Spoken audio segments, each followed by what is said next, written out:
ಪ್ರಿಯ ಬಂಧುಗಳೇ ನಮಸ್ಕಾರ, welcome to media bro YouTube channel.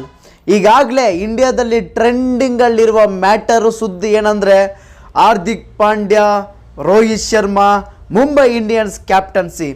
S, Hardik Pandya ಕೆಲಸ ಮುಗೀತಾ ಅಂದರೆ ಮಿಡ್ ಸೀಸನಲ್ಲಿ ಕ್ಯಾಪ್ಟನ್ಸಿನ ಬಿಟ್ಕೊಟ್ಟು ಮತ್ತೆ ಮುಂಬೈ ಇಂಡಿಯನ್ಸ್ಗೆ ರೋಹಿತ್ ಶರ್ಮಾ ಆಗ್ತಾರಾ ಕ್ಯಾಪ್ಟನ್? ಹಾರ್ದಿಕ್ ಪಾಂಡ್ಯಗೆ ಯಾಕೆ ಇಷ್ಟೊಂದು ಹೇಟ್ ಬರ್ತಿದೆ? ಒಬ್ಬ ಇಂಡಿಯನ್ ಕ್ರಿಕೆಟ್ ಪ್ಲೇಯರ್ಗೆ ಇಂಡಿಯನ್ ಫ್ಯಾನ್ಸಿಂದ ಈ ರೀತಿ ಹೇಟ್ ಬರ್ತಿರೋದು ಇದೇ ಫಸ್ಟ್ ಟೈಮ್ ನಾನೆಂದು ನೋಡೇ ಇಲ್ಲ.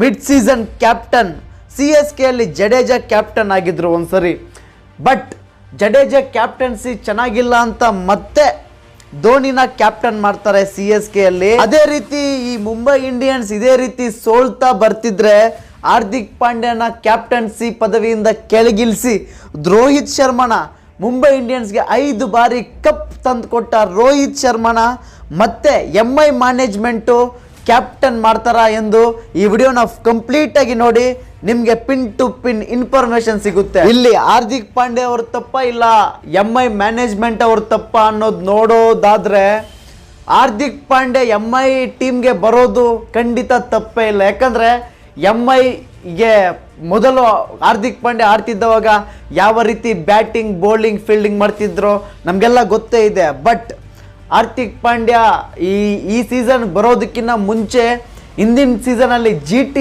ಅನ್ನೋ ಗುಜರಾತ್ ಟೈಟನ್ಸ್ ಅನ್ನೋ ಟೀಮಲ್ಲಿ ಕ್ಯಾಪ್ಟನ್ ಆಗಿ ಮೊದಲನೇ ವ್ಯಕ್ತಿಯಾಗಿ ಕ್ಯಾಪ್ಟನ್ಸಿಯಲ್ಲಿ ಗುಜರಾತ್ ಟೈಟನ್ಸ್ ಅನ್ನು ಗೆಲ್ಲಿಸ್ತಾರೆ.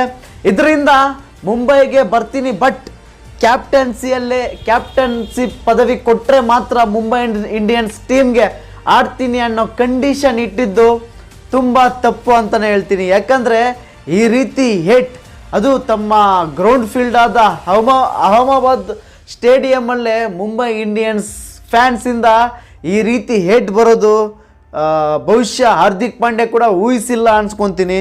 ಇಲ್ಲ, ಹಾರ್ದಿಕ್ ಪಾಂಡ್ಯರವ್ರಿಗೆ ಈಗೂ ಅನಿಸಿರ್ಬೋದಲ್ವಾ. ಸಪೋಸ್ ಇವಾಗ CSKನ ನೋಡಿದ್ರೆ ಕ್ಯಾಪ್ಟನ್ಸಿಯಾಗಿ CSK ಕ್ಯಾಪ್ಟನ್ ಬಂದು ಋತುರಾಜ್ ಗಾಯಕ್ವಾಡ್ ಆಗಿದ್ದರು. ಧೋನಿ ಏನಾದರೂ CSK ಟೀಮ್ ಗೆದ್ದರು, ಧೋನಿ ಕ್ಯಾಪ್ಟನ್ಸಿಯಿಂದನೇ ಗೆದ್ದರು ಅನ್ನೋ ಥರ ಜನ ಮಾತಾಡ್ತಿರ್ತಾರೆ. ಬಟ್ ಇಲ್ಲಿ MIಯಲ್ಲಿ ನಾನು ಕಷ್ಟಪಟ್ಟು MI ಟೀಮ್ನ ಗೆಲ್ಸಿದ್ರು ಈ ರೋಹಿತ್ ಶರ್ಮಾಯಿಂದನೇ ಗೆದ್ದರು ಅನ್ನೋ ಈ ಕ್ರೆಡಿಟ್ಸ್ ಏನು ತಗೋತಾರೋ ಅದು ನನಗೆ ಸಿಗಬೇಕು ಅನ್ನೋದಕ್ಕೋಸ್ಕರ ಹಾರ್ದಿಕ್ ಪಾಂಡ್ಯರವರು ಈ ರೀತಿ ಮಾಡಿದ್ರ ಅನ್ನೋದು ನನಗೆ ಸ್ವಲ್ಪ ಡೌಟ್ ಆಗ್ತಿದೆ. ಸೊ ನಿಮ್ಮ ಒಪಿನಿಯನ್ ಏನು ಅಂತ ನೀವು ಕಮೆಂಟ್ ಮಾಡಿ. ಹಾಗೆ ಈ ವಿಡಿಯೋ ಇಷ್ಟ ಆದರೆ ಎಲ್ರಿಗೂ ಶೇರ್ ಮಾಡಿ. ಮರಿದಿರಾ ಮೀಡಿಯಾ ಬ್ರೋ ಯೂಟ್ಯೂಬ್ ಚಾನಲ್ಗೆ ಸಬ್ಸ್ಕ್ರೈಬ್ ಮಾಡ್ಕೊಳ್ಳಿ, ಬೆಲ್ ಐಕಾನ್ನ ಕ್ಲಿಕ್ ಮಾಡಿ.